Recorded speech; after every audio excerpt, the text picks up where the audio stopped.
Hello, and welcome to Radio NIGP. Well, how about that forum? The 80th Annual NIGP Forum is in the rearview mirror and was enjoyed by nearly 3,000 people in Denver and online. Whether you were there or not, we have a recap of award winners and other conference activities. It's not as visually stimulating as a trip to the Denver Aquarium, but this episode looks to offer more from behind the scenes at Forum before we look ahead to 2026 in Columbus.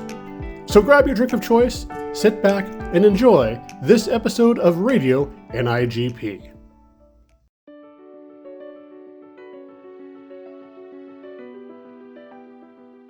Hello, this is Keith Glatz, and welcome. I have a wonderful honor today. I get to interview Carrie Mathis from Orange County, Florida, who is this year's Albert H. Hall Award winner. And Carrie, welcome and congratulations. Thank you, Keith. Thank you so much for having me. And it's really an honor to be interviewed by you, who is the 2024 Albert H. Hall Award winner. So I'm sure that we're going to have a lot to talk about. Oh, yeah. Hey, there are three of us in a row from Florida. Kirk Buffington right. being the 2023 winner. That's right. Absolutely. It's very exciting to see Florida up being recognized at the forefront of NIGP with this particular award. And of course, we know that there's been many before there also, right? But the three most recent coming from Florida, I think it really stands as a testament to the strong contributions that Florida procurement professionals make to the profession itself. Absolutely. A Florida repeat or three-peat isn't something that I'm surprised about.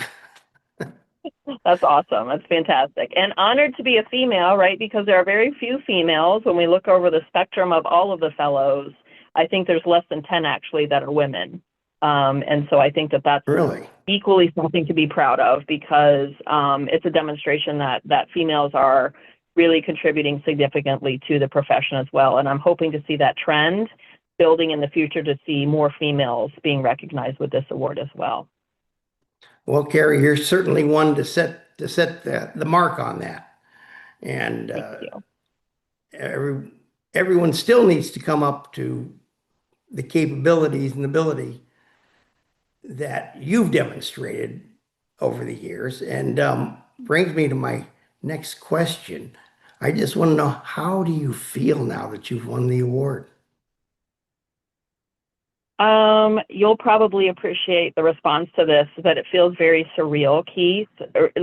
I think most of us that are in the profession, this is not a goal, right? Like we're doing things to contribute to our own professional development. We're doing things to help be able to educate our peers and mentor them along the way as we are mentored, right? Like, it's not like we're doing all these things to at some point in our careers be recognized with this award. I don't know that many people have an aspiration that this will be the goal. And so everything that we do is just because we love what we do, right? Like, my profession comes first and my volunteering, it's not reverse. So all of the things that I've contributed to just are really an effort to try to help elevate the profession and help ourselves, help each other, our peers. So to be recognized with an award of this nature, it feels very surreal. Also because I'm not done yet, right? Like, this is a pinnacle award, certainly, but it doesn't mean by any means that my contributions will in any way, decline. But it's a huge honor. It's super humbling to know that you are nominated by your peers for recognition. Just even to be nominated is a huge honor, much less to be the recipient, as you know. It doesn't feel real to me yet, probably won't until I actually get up there to receive the recognition, but it is very surreal to kind of know that selection has occurred, and it's such a huge honor. Truly it is. Well, it is a great honor, and you need to savor that for sure this year. You'll probably float through Forum this year, even though I'm sure you're participating in many ways.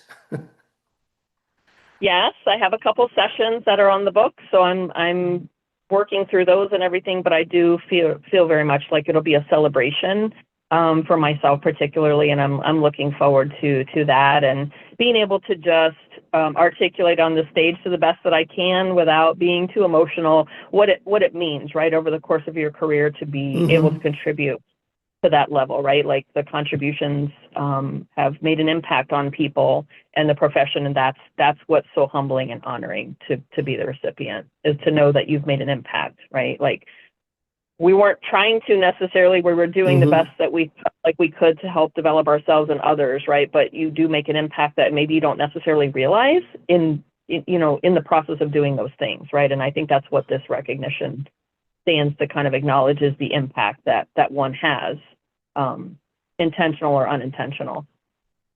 I think you're right. It is a matter of what impact you've made on the profession yourself and your contributions. And you've got many of them, but I know you're not done. Where to from here? Well, the thing that I love doing the most, Keith, really is the educational component. Like I love delivering sessions. I love engaging dialogue about procurement practices. Like I still really do want to be involved in, giving presentations and things like that. I am informally mentoring, several people throughout the state and even throughout the country. And I enjoy doing that. Like I enjoy having conversation about what are the challenges you're facing? Like, what strategies are you thinking about? Like those are just really enriching conversations. Not that I'm necessarily driving the direction they're going to go in, but just to have somebody to bounce things off of and kind of talk through perspectives. I think I really do enjoy doing that. So like, I feel like, although I'm not at the forefront on stages and things like that, I think that there are a lot of ways that we can still contribute and engage in this profession. And I still look forward to doing that. And of course, I'm serving as the AEP officer for the National Procurement Institute. So like I am the ambassador for that whole award program, which gives me the opportunity to get out there, right, among our peers at different conferences and really talk about what it means to have procurement excellence in your operations. And to me, that's really fulfilling too, right? Because I think it ties into everything. Like what are the methods? What are the best practices? How can we help you demonstrate those in your operations? And so there's multiple ways, right, that to still contribute, and just even to have informal conversations with peers. Sure. I love it. You and I text, and we can talk about other components like emergency management and things that are happening, that affect areas, right? Like even if it's not at the national forefront or these organizations, we're still helping to support each other when the need arises. And to me, that's the best thing that you can do as a professional, regardless of if it's formal or informal, is just helping each other. Well, one thing about NIGP is we use a team approach to just about everything. And it's important and it's helpful, right? Like when times get tough, when COVID happened, I mean, we were all trying to learn from each other, right? And I learned a lot from you, Keith, about how you were vetting, these vendors to know if they were legitimate or not. And you guys were looking at the IRS to see if they had federal ID numbers. And we used that and we implemented that too to help us with our vetting process. So that conversation really helped us to be better positioned, to be able to make good sourcing selections. So we don't want to reinvent the wheel if we don't have to. We can absolutely learn from our peers wherever they're located, because we're only as strong, right, as the rest of us being able to come to the table and help support each other. So I think that's a huge benefit with NIGP is being able to tap into those resources, being our peers and learning from each other and being able to share your strategies so others can learn as well. Well, I mean, that's absolutely true. And there are things I've learned from you over the years, from listening to you and talking to you, that I've implemented or when I was working. And it's a great knowledge share that we have amongst ourselves. And I really can't think of too many other professions out there that do that, because everyone else is usually looking at a profit incentive, and we're not trying to profit. We're trying to grow everybody. And I think that's important. And I think it transcends like agency types, Keith, right? Agency sizes, like we can learn from each other regardless of the agency type or size that we're in, because we're all doing those same types of processes. Our end result that we want to get to is the same, right? We want to be responsible for the taxpayers' money that we're expending. We want to be able to have a transparent process that stands up to audit. and that transcends whatever agency type you're in or size of agencies. I've learned from small cities, I've learned from large counties, I've learned from higher ed. Like we're all contributing, and I think because we're at the end of the day trying to all achieve the same results, how you get there might be a little bit different, but we absolutely can learn from each other and support each other. You're right. A best practice is the best practice, no matter the size, the population, or the specialty of the entity. You're right. Yeah. Well, give you a chance for some final thoughts about the award. Some final thoughts are just that it really is a huge honor, as you know, Keith. Like I'm really looking forward to being at Forum and being able to celebrate this huge accomplishment. I think it's just a testament to contributions over the course of our career, right? And when we watch all these people being celebrated and we look at them, I mean, I remember, Keith, the first forum I went to, this is going to be my 20th consecutive forum. It's my 20th forum coming to. And I remember my first one, I couldn't have been further away from the stage, Keith. I literally sat at the back of the banquet room on the closing session, right? And so to think 20 years later that I'm going to be up on a stage being recognized for contributions to the profession over the course of a career is like, it's stunning and remarkable and very humbling all at the same time. And still feels surreal because I remember being that person sitting at the back of the ballroom, kind of observing and everything. And so to think of the trajectory right over the course of the years to be able to get to this recognition, it just is very surreal. But I'm humbled and truly honored, and I'm looking forward to celebrating with my friends at Forum. Well, I'm proud of you, Carrie, and I look forward to seeing you at the front of the ballroom this year. And thank you for joining me today. And I want to Thank remind you, Keith. everybody Thanks so out much. there that my name is Keith Glatz, and this is Radio NIGP.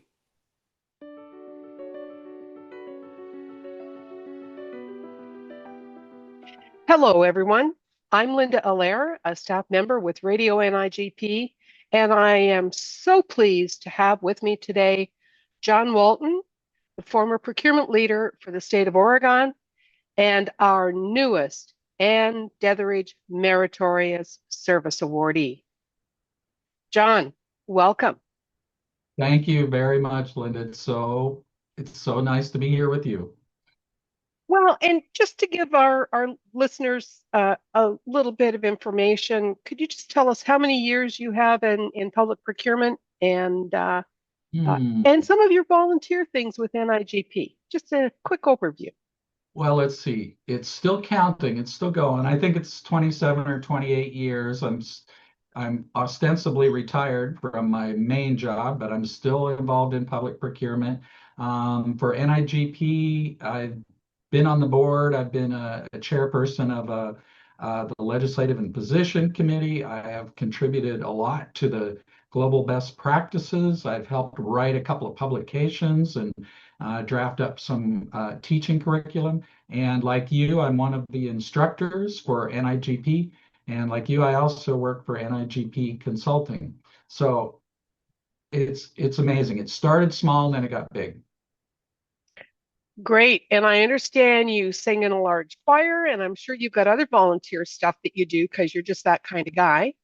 Plus, being a great colleague, because being from Canada and I have questions about US legislation, you're one of my go-to people with legal questions because you are also a JD.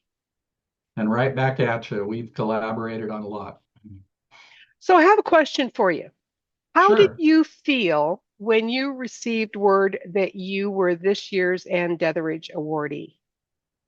Well, Rick Grimm called me and I thought it was just a call to catch up. And so we were talking about all sorts of things. And then in the middle, he revealed that I was the award winner this year. And I got all flushed and embarrassed, it's because I was raised to be modest and I felt modest. So people have said before they feel humbled in getting awards like this. And that's definitely how I felt. As the days have gone by, it's just mellowed out into this big feeling of appreciation. So I'm very happy.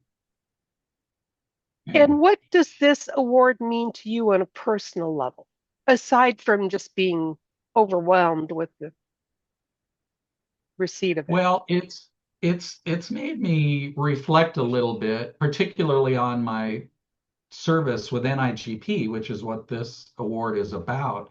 When I first kind of got involved, I just sort of got brave and threw my hat in the ring and started volunteering.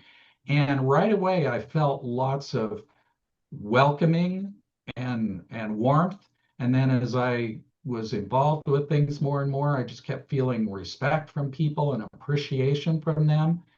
And as someone, as I was, when I was younger and working on my career, I always wanted to excel at my work, but I'm also sort of basically an introvert, so I tended to be kind of insular in coming up with work product.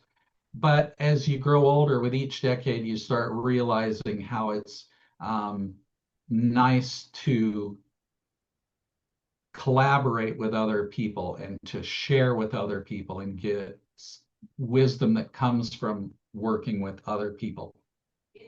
My involvement with NIGP, I swear, has just sort of turbocharged that whole learning path. It's really changed my life in terms of being able to know what service means and what collaboration means and how that can end up making me feel better and end up with better work too. So it's all just been a life lesson, and I think getting the award just made me reflect on all of that. That's wonderful. The way you've expressed it, John, is I hope people really take that to heart, because I don't think any of us anywhere volunteer, regardless of where we're volunteering, for the accolades. But when you receive it from your peers, it means even that much more. Yeah. Thank you so much for joining me today, and I will see you in Denver. And I'll see you, and hopefully everybody else too. Thanks, Linda. This is Radio NIGP.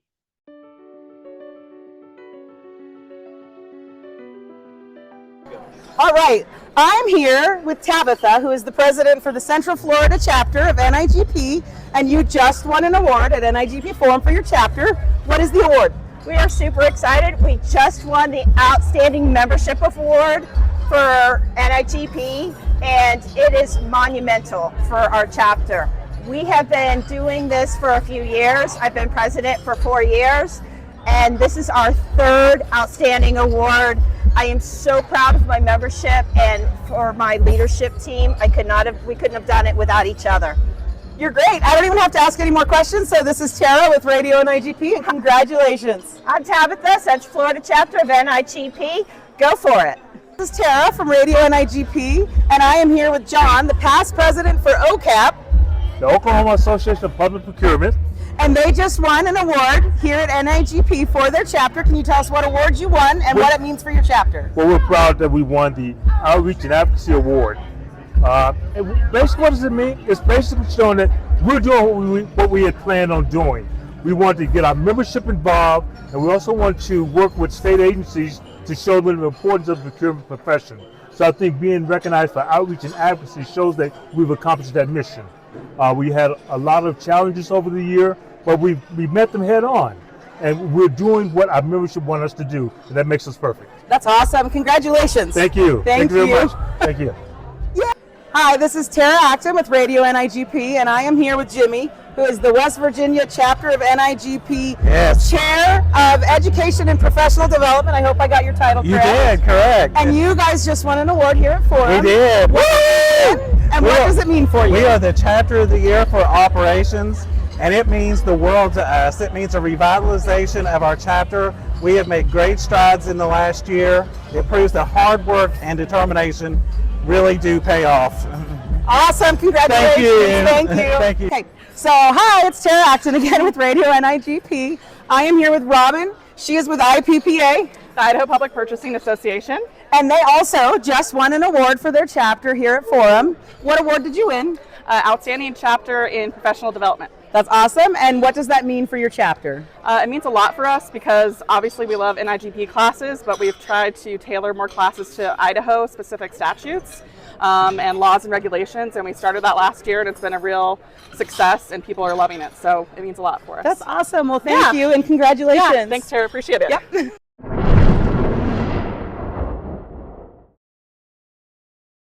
Hello, everybody. This is Keith Glatz, and we're here at Forum with some first-timers at the first-timer event. And I'd like to get their impressions of what they thought of the first-timer event here. And I've got with me Kathy Teft and Alexander Kaczynski. Kathy, first, your first time here. Yes. My first time at Forum. I wanted to come for a long time, but I'm glad to finally be here. What do you think of the first timer event? I liked it. It was just casual enough, just informative enough, and it was a lot of fun. We had a good table. Oh, okay. Alex? I would agree. So first time in here at the Forum, first work conference for me, and good experience for our first event. Had enough information that kind of gives you a prep into how the week is going to advance, but then also gives you enough to get and mingle with other people in the same field, which is a nice feel because I know as a first timer you're a little nervous, but it's a good event so far.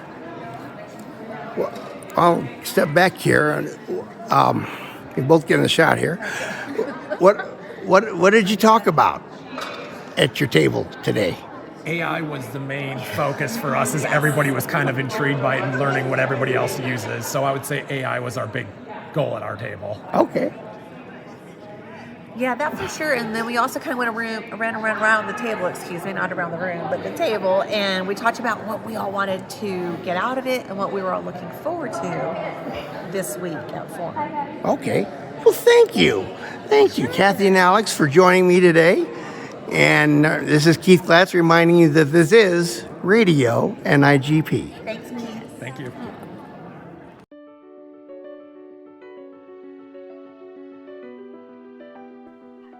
Well, hello, everyone. I am so thrilled today to bring a very special guest, not only because she's getting a special award, but she's very special to me. Ladies and gentlemen, please welcome Amber Yates to the studio. Amber, hello. How are you today? I'm doing well, Victor. Thank you. It's very special to me. So it was very awesome to get the phone call from you and to be presented the award by you. So I'm really looking forward to it. Well, as we talk about the award itself, it's the Volunteer of the Year award. The word volunteer often, it's like hearing the word debrief. You get a reaction to it, like volunteer. What does that mean? If you have children, volunteering at school means something completely different. But Right. Volunteering to you in your role as a public procurement professional, why do you do it? What's in it for you? Well, for me, really, I mean, it's volunteering isn't just about giving of your time, it's about growing. It's not just adding some line to your resume. This is something that is impacting real world, real life, real people. So every hour that I've dedicated to NIGP and in other volunteer roles, I've experienced immeasurable return in terms of professional connections, knowledge, confidence, experiences, friendships that last a lifetime. And I'm not going to sit here and tell you that, volunteering is always a bed of roses, because it's not.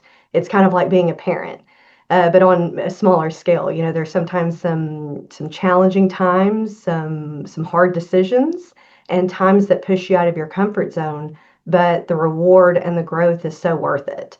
So I would just say those experiences haven't just made me a better procurement professional. They've made me a better person. They've shown me the value and power of our community, and reinforced my commitment to give back to a profession that's given me so much. And NIGP makes it very simple in regards to finding opportunities. What have you enjoyed with NIGP at the local and nationwide experiences in regards to volunteering? Yeah, so I started out as a chapter volunteer. Andrea Foran and Abdul Kabau and Rebecca Key, they all encouraged me to be a volunteer. So I kind of started out as a member at large, And from that moment, I was hooked on volunteering. So I went on to serve pretty much every position that you can serve at a chapter level, either officially or unofficially. I've served as secretary, treasurer, president-elect, president, past president, onward and so on. So, and then at the national level, it's been really wonderful meeting, once I kind of branched out and went the national route. Everyone has been so wonderful and welcoming, warm. They're your biggest cheerleaders. And what I have found through volunteering, everyone, me included, have had some difficult and challenging, sometimes even low times. And what keeps me out of those low lows is really volunteering, because it gives you a chance to be of service to others. You're adding value to an organization. You're adding happiness to someone's life, or a sense of accomplishment to their life if you've helped mentor them on certifications and other careers. That really keeps you focused on what matters in life. Making the world a better place, one action and one smile at a time. And if I can help put a smile to someone's face, or help someone laugh who's been going through a challenging time, like, there's nothing better than that for me. There's a term that we like to use when it comes to volunteering. We say we like to pay it forward. Mm. And unless you get in that role of volunteering, it just sounds like a cliche, but it means much more. How does that phrase mean to you, paying it forward? Yeah, paying it forward is just, most of us volunteer because we can't really adequately repay the ones that helped us. So, we paying it forward to me means, kind of pushing the next generation behind us. Encouraging, making sure that you're looking back and, giving a hand up to those behind you, and encouragement to those behind you, the next generation, or those who haven't volunteered yet. And that leads me to the last question in regards to paying it forward, meaning you've experienced things, you know where you're headed, you have that vision, and you've already mentioned 3 people that have helped you along the way, and I'm sure you've got a long list of people. But those that are interested in volunteering but are just a little hesitant because of that fear factor, any advice in regards to first that first baby step that might help them? Yeah, I would just say, start small. I definitely, uh, I struggled, through the first, like, couple of forums, because that I attended. It was like 2017, 2018, 2019, because I was so inspired to volunteer. But then you get back home, and then your to-do list is staring you in the face, and it's kind of a grind. And then, volunteering kind of starts slowly bumping down on your to-do list. So I would just say, do the Mel Robbins thing, right? 3, 2, 1, do it. And just say, you know what, I'm going to take 5 minutes, and I'm going to, contact my chapter. Like I said, start small with your chapter. There's so many chapters out there that are in much, much, much need of your time, even if it's only an hour a month. There's plenty of opportunities at that level. And then at the national level, committees, task forces, global best practices, right? These are things that don't take a lot of time, but they are, as we've discussed, provide immeasurable return to your life. And just like Amber and I have done, if you click on this link right here, you'll see the NIGP volunteer website where you can get some more information for opportunities and to fill out an application like we both did. And opportunities are awaiting. Amber, first, congratulations on receiving this award. Second, thank you for your dedication to the profession. And third, thank you for being my friend. Thank you, Victor. I love being your friend. You're so amazing. I do it as a volunteer basis. I know. And my mentor on a volunteer basis. Mine's kind of looks like a kidney, but there I you know, go. yeah. It's okay. We'll forgive you.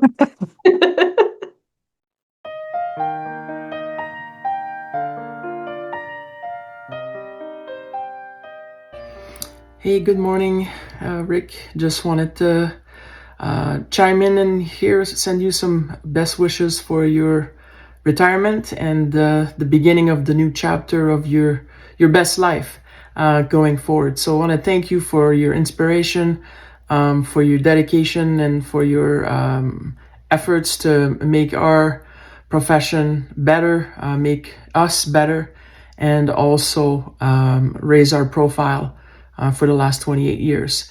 You've also been instrumental in broadening the horizons of NIGP and making this an international organization, always supporting us in the North. And I know we've had a few conversations that were insightful on this and try to strategically implement some of these pieces with Linda, of course, and Gord and Carl and others that have been involved for quite some time. So I just want to wish you the best chapter of your new life. And who knows, we might see you again. We might drive out with our camper and come and say hello, and maybe we get a Costco run into a trip with a couple glasses of wine. Take care, my friend. I love you very much, and look forward to seeing you as often as possible before the end of the year.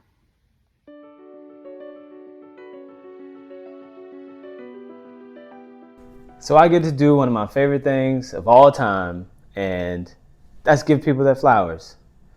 This year I am honored, I'm humbled, I'm privileged to be able to talk with NIGP's Procurement Manager of the Year. And let me tell you, her story is amazing. Her journey is one I think we all can relate to. And I'm so happy and excited that she's receiving this award. You get a chance to hear from her. She's going to answer a few questions.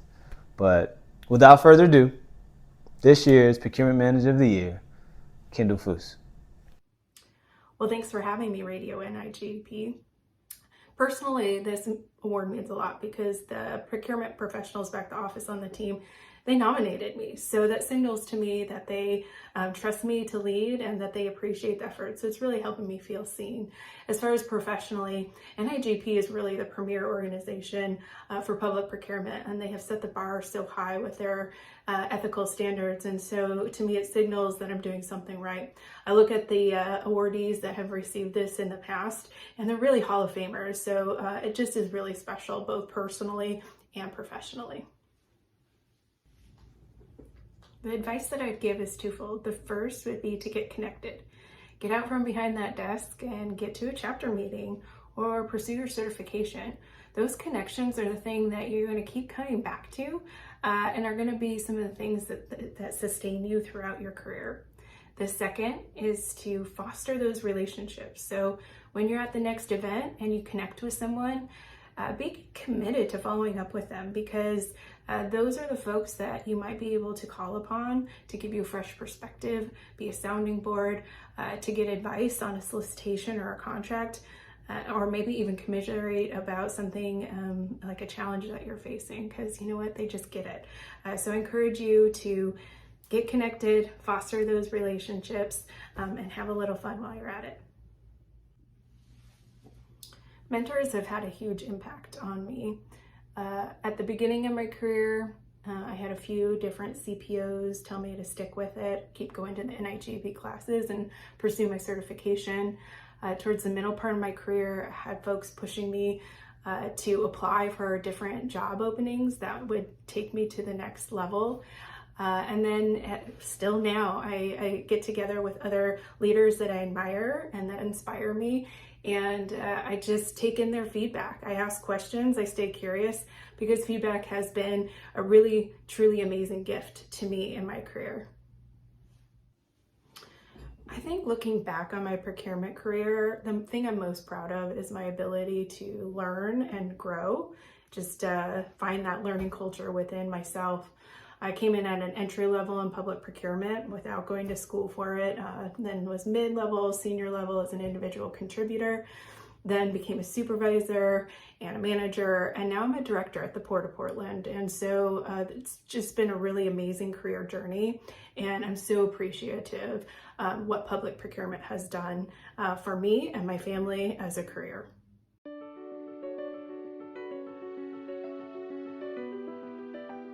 Hi, Hi, this is Tara Acton with Radio NIGP, and today I get to interview Ashley Kennedy Shell, this year's Young Professional Award recipient.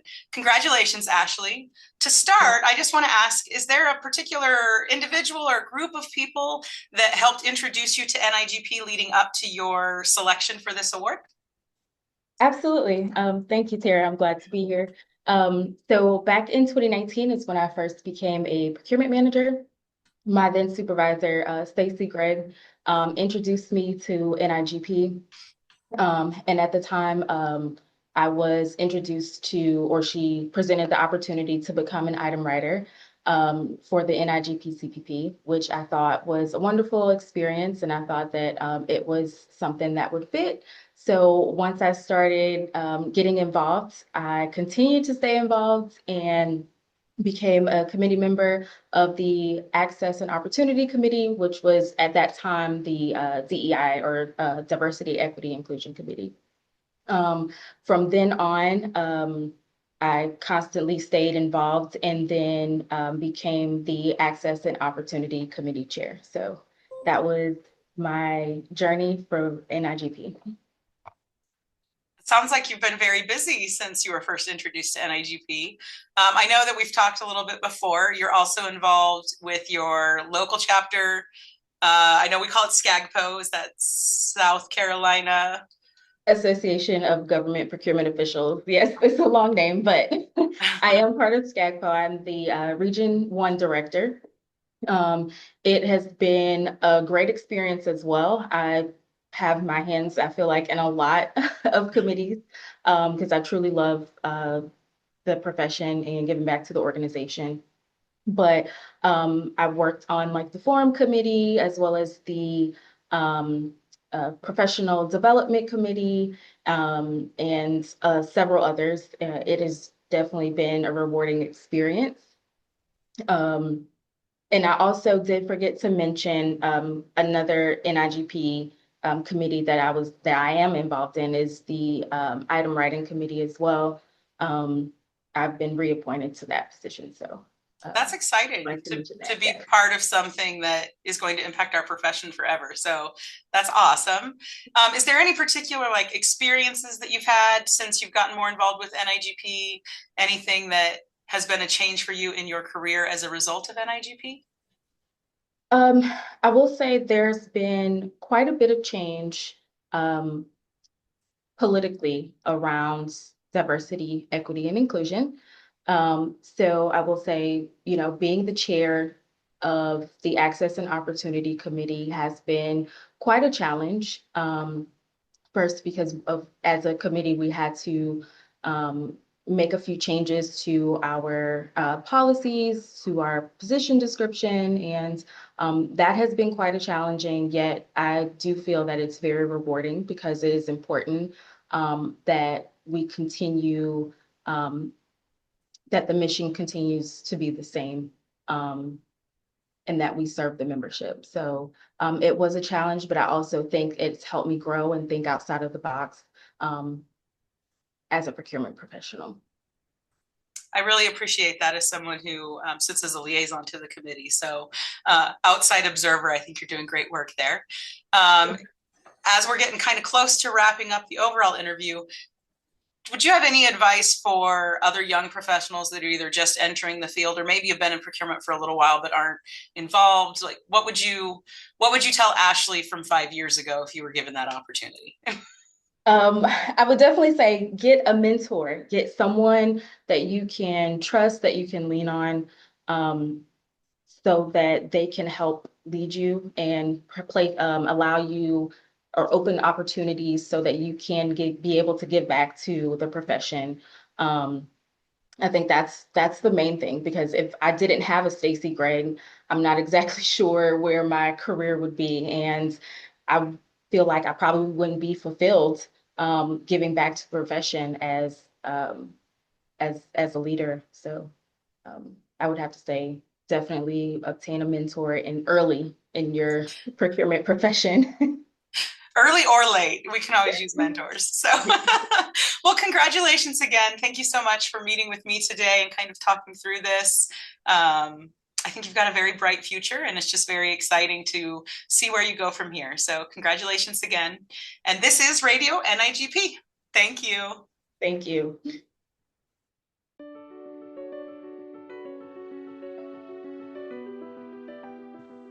Greetings, NIGP Nation.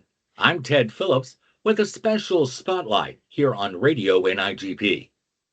Please join me in congratulating the Maricopa County Department of Public Health, this year's recipient of NIGP's Agency Advancement Award for their incredible achievement, the launch of their public health purchase portal. With more than 800 staff members and a $225 million budget, most of it fueled by more than 70 complex grants, the Maricopa County Department of Public Health handles more than 3,000 procurement transactions each year. That's a huge challenge until now. The purchase portal was developed to centralize and modernize their request process. Though initially delayed by the COVID-19 pandemic, it officially launched on July 1st of 2023 with over 100 users in procurement, accounting, and finance. In the first year, the procurement portal handled more than 3,300 purchase requests, and they completed more than 2,100 this fiscal year alone. A second phase, launched in October of 2024, added better workflows, automated notifications, and reporting tools, all making procurement faster, clearer, and more accountable. And the benefits, you ask? How about faster processing times, fewer errors, improved visibility, less paperwork, a stronger audit readiness, and custom reporting? Powerful custom reporting. Now, this isn't just an internal win. This is a replicable model for other public agencies, a true example of innovation in action. So congratulations to the Maricopa County Department of Public Health. Your commitment to service excellence, transparency, and procurement innovation sets the bar high for the rest of us. I'm Ted Phillips, and this is your NIGP Spotlight on Radio NIGP. Until next time, procure with purpose.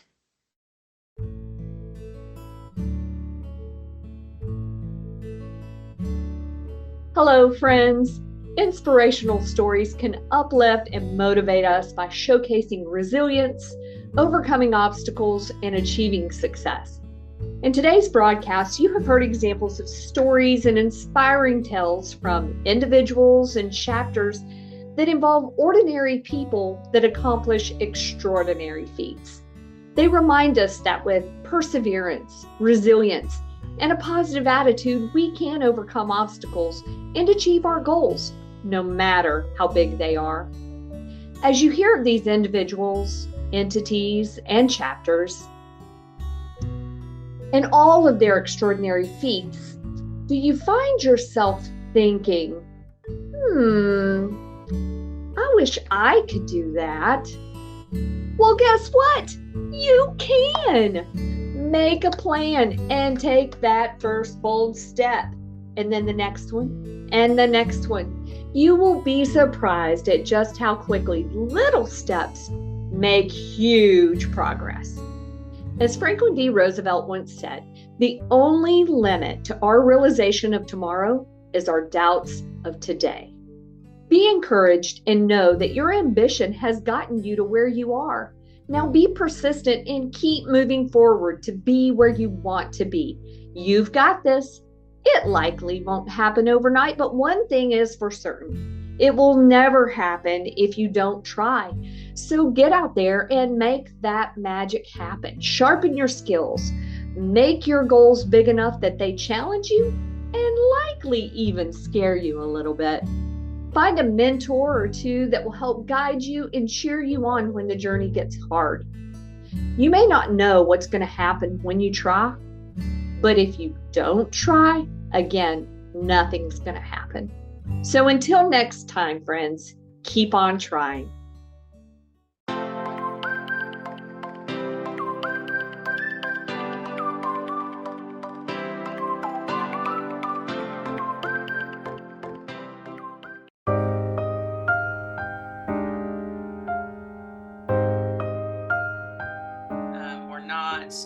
And then we've still got potentially AI and public procurement. Brooke, if you have any ideas for August, or the procurement pros on the go, if anybody has any suggestions.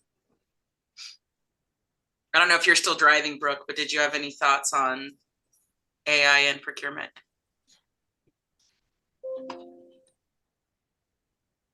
I'm going to go with she must still be driving, or she doesn't know that she's on mute. So I have a thought about that, though. That seems to me that, I mean, I don't want to put it on Brooke, but the whole getting familiar with AI thing, I think could be a repeat.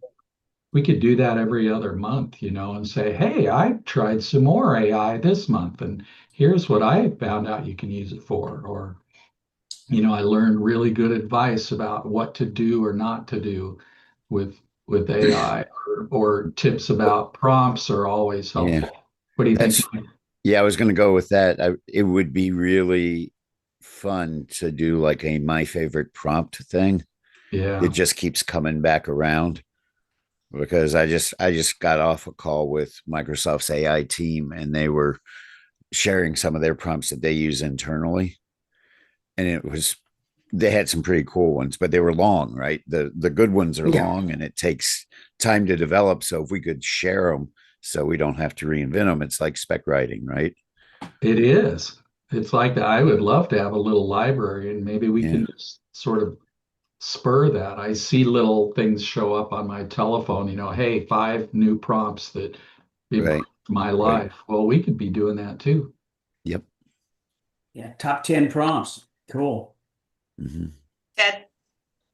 Yeah, I was going to say we're still testing it because we have not received official blessing to use it here in the county. But one of the cool things that we've just discovered, and it's been really helpful for us, is role-based prompting. So we always preface our request with, for example, act like a procurement buyer. And then we put our request in there, and it gives us a totally different response than if you just asked a general question. Yeah. Our IT director's been doing the same thing as well for his particular position. And so we're beginning to explore some of the nuances. One of the newest ones that's got some people concerned, at least here in our region, is the impact on individuals' mental health as a result of the consistent use of AI, and some of the behavioral studies that are coming out as a result that are suddenly making the rounds here within our Central Florida region. So it'll still be interesting, but we're proceeding with the hope of getting something approved rather quickly, at least by the end of the year, to have an official policy in place for it, unless the governor decides he's going to ban it completely. So that's what we're waiting to hear as well. Are they talking about that, Ted? He is. He actually said he's going to, and it was at a press conference, about 2 weeks ago, where he said they were going to write the rules, so to speak, on what was going to be allowed for use in AI in government here in Florida. So, and there's also the public-private issue. So there's some simple ones that I think we should start sharing. Like, there's a much longer version of this, but as my executive assistant analyze my meetings and emails and list the top 3 things I should do tomorrow. Right at the end of the day, close out that way, and it just captures them. And you don't have to go into the internet. You don't have to go outside of your Microsoft 365 to do those kind of prompts. So, and that's where you get that role based. As my executive assistant, do this, right? There you go. Yeah, exactly. It's one of those interesting things that we discovered, that some departments were using AI. I don't even want to say how. They were using AI, they were putting some information in it. And then our IT director was like, you realize that information's going out to the world. Yeah. And so I think those are some of the cautions that people are like, oh, this is just a cool thing. And it's like the way AI learns is it's sharing that information. And so even just the caution of don't put proprietary information in, don't put somebody's, I don't know, resume in unless you're using some kind of closed AI chat. I think things like that, how you prompt it, it's the lazy make my email sound prettier is nice, but it's not nearly as efficient as a buyer, tell me the top, 3 things that you'd look at in these proposals or something like that. So no, that's a good point. We the system that we're using, and we talked about this several months ago. The system we're using is a closed loop system, so all our information stays inside. It Okay. doesn't go anywhere at all. And we can get information from outside, but we cannot and we would not share information from inside outside. So at least our cybersecurity team is just really comfortable with that, but anything can happen. You know, I've got individual buyers. We found out who were using an open loop system because they were just using their own personal one, and we had to go through some counseling sessions to talk through that and the reasoning why. So yeah, you are correct. Yeah. That could completely go against our statutes for public records. Yep. Yep. Heck, just using your computer, your work computer at home could do that too. So yeah. Don, go ahead. Question. Given that most of us don't have real experts on data analytics on staff, some may not, most probably don't. How can it, if you've got a closed loop system and you have utilize AI to do the data analytics on your spend to find out what you're buying, what you need to be on, have on contract, what you need to take off contract. Are people doing that? Okay. Yeah, we're not yet. We're scratching the surface on stuff like that. So yeah. Seems to me like that would be a huge opportunity because strategic sourcing is based on that all that data. And my problem when I was working is I had all the data. I was using Spike's Cavell product that cleansed all of our data, put it together, and it could tell me everything we're buying. But I didn't have anybody that could spend the time to look through it to figure out what it was telling me. Well, if AI can tell me that, wow, that's huge. Well, on a closed loop system, you could actually expose that and having you that information and then not worry about compromising the security of what you've collected. Yeah. And if it's publicly available information, then it's not really at risk. Valerie has her hand up. I was going to say kind of an iteration of that. We actually piggybacked on a University of Kentucky contract for card integrity, and they take all of our P card spend data and they do have their own AI and they run the analytics and they send us back these reports with all of the things that we've defined that matter to us. We're lucky now at having them not just do our P card spend, but do all of our invoices across the whole city so that that tool that they have quickly identifies, here's your top procurement opportunities. So it's been a game changer. Yeah, we were using card integrity. Incredible. Mike. Yeah, just we're working with SciSoft and developing using them as a gateway so that they can run out and grab national data to do comparables and manage that kind of data analysis. But it's coming. There'll be some talks about it for them even. So I feel like I want to call Brooke out because she's our resident AI nerd. I was walking into the building when you guys started talking about it, so I missed the first part of it. But yeah, just I heard closed loop and open loop, and it's just important to make sure that we aren't putting in proprietary information. And I think the AI options are going to get better and better as we move forward, and so it's exciting to see what's coming down the pipeline. Awesome.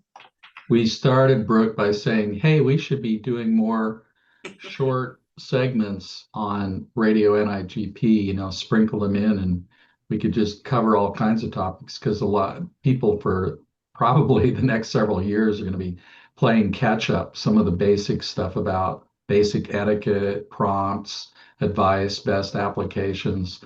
I think that would be stuff that listeners would want to hear almost every month.